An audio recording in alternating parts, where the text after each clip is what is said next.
It's those big words in the CBO report. You know, that's just not fair for politicians to have those big words to deal with. I think that's right. But it's also, this I think is one of the truly interesting findings about the Affordable Care Act. And it's true for a bunch of other policies. So what CBO is saying here is that the Affordable Care Act is going to make it such that a lot of people right now who are working very, very long hours or a job they don't want, because it is the only way they or their family can get health care, will be able to cut back those hours, or they will be able to not take that job. So if you imagine a family where the man would like to be a stay-at-home father, but can't because his job gives the family health care. They've got enough money, but otherwise they can't get health care. He can cut back to part-time and be a stay-at-home dad.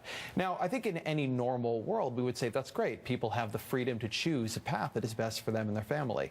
The argument being made here is that we should force people to keep working longer hours through a kind of deprivation, right? It would be a similar, the reverse of this finding, right, would be to say, we are going to implement a policy. The implication of the finding would be, we're going to implement a policy.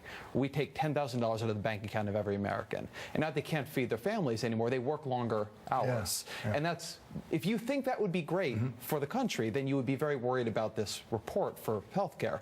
But if you think, well, that actually is bad, the Republican policy as expressed in repeal the Affordable Care Act. I mean, well, and also that would in effect be that policy. And also to end unemployment benefits, right? Let's listen to the way the White House dealt with this today. They brought out Jason Furman, the chairman of the Council of Economic Advisors, and he talked about how this could involve people who are carrying two jobs in order to, well, we'll have him explain it.